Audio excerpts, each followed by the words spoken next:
trust, unit trust. I invested in a Hong Kong unit trust. I made some money, but I sold off everything. I didn't stay long with the investment. But the other thing is, of course, the credit card. It was amazing. After that, in 1962, when I went to Europe, I carried a credit card, Diners Club. Of course, later on, all these banks plagiarized and started issuing their own credit cards. But the first credit card is Diners Club. I think somebody has absorbed Diners Club already. But that was the first credit card. And the introduction of easy money has come with the credit card. And in those days, they don't charge too much interest, and sometimes I pay a little bit late, but they don't charge much by way of interest. So I use a credit card, and from then onwards, new products are being introduced all the time. And these new products are actually new ways of gambling, not actually doing business, just new ways of gambling. You think that if the shares go up and you buy the shares today and the share prices go up, then you make a profit if you sell the shares. And then if you sell the shares a lot, if people sell the shares, the value of the shares goes down. The moment somebody noticed this, they thought, now why not we push the share prices down by selling a lot of shares? But you don't have shares. Well, if you don't have shares, you borrow. If you cannot borrow, you should sell the shares anyway. You don't have to have the shares. You sell the shares, and when the price is very low, you buy and deliver to the people who bought at the higher price. Very smart. But what does it produce? Nothing. You are selling shares, share prices which are basically nonsensical, because it doesn't reflect the performance of the company, the real value of the company. The share prices have now no relation to the company that issued the shares. But of course, people can make money, so why not? Of course, from selling shares that way, they began to go into selling currencies and the like.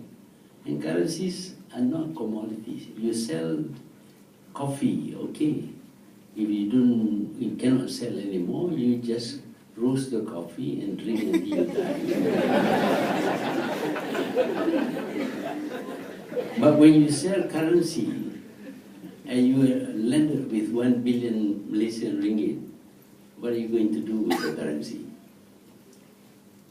Basically, this toilet paper, because it has no value.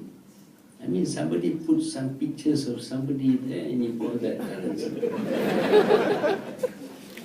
But that's the system that we have today. When I was young, there were banknotes. Today, I don't think there are banknotes anymore. Hong Kong and Shanghai Bank, Chartered Bank used to issue their banknotes, $50, $100. So what that means is that banks could create money, but now they don't even bother to print.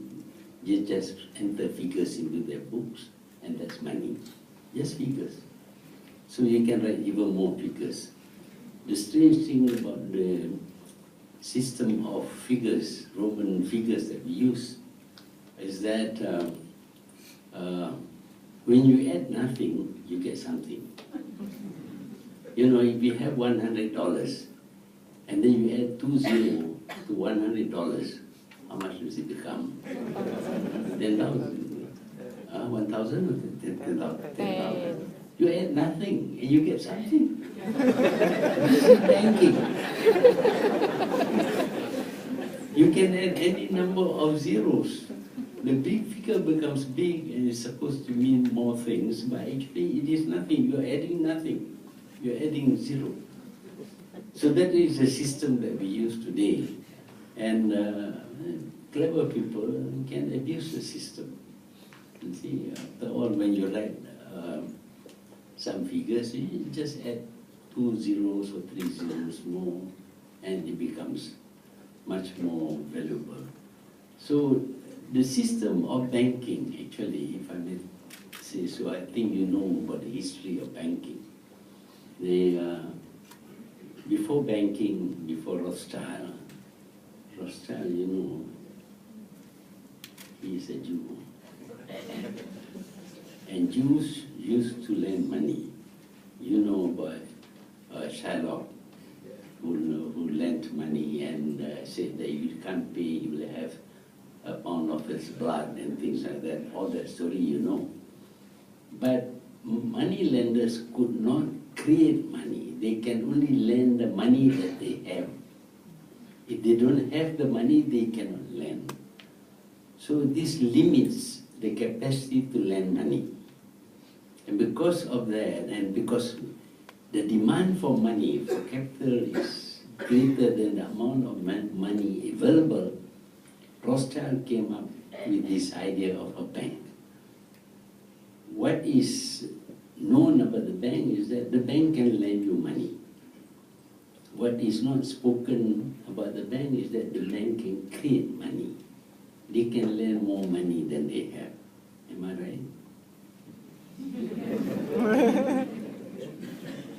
Because I'm suspicious. They never seem to be short of money. They can lend you a lot of money. And now, of course, you have leveraging 30 times more than your deposit. Where did they get the money? It's easy because you write in your books. You don't have to have any money at all. You write book, figures in the book. And in any ordinary dealing, no cash is involved at all, especially today. You go to the bank, you don't get cash. You get it entered into your account, and you can draw on that by writing another check. So there's no bank. So what Rothschild did was to enable an institution to lend more money than it has. They raise a capital about 100 million, but they lent that 100 million to some country which needs the money to fight a war.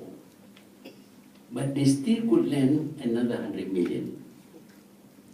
They had only 100 million, but they lent 200 million. Oh, why stop at 200 million? Nobody knows. So lend 300 million, 400 million, and now it is 30 times. And see, of course, bankers do not talk much about this. I had to discover this, that they don't have any money, they're lending money which doesn't exist and all that. Because I always wondered why they have so much money. You know, they leverage by 20 times, 30 times. They seem to have a lot of money.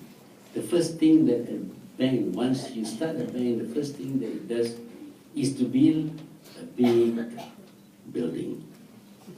I mean, where does the money come from to build a building? So when you give an institution the power to make money, to create money, you give a great power to that institution. And the bankers of Europe used to finance wars. They finance both sides. You see, I mean, that's a way of hedging also, doesn't matter which side. I think during election, the people who donate money also donate to both sides.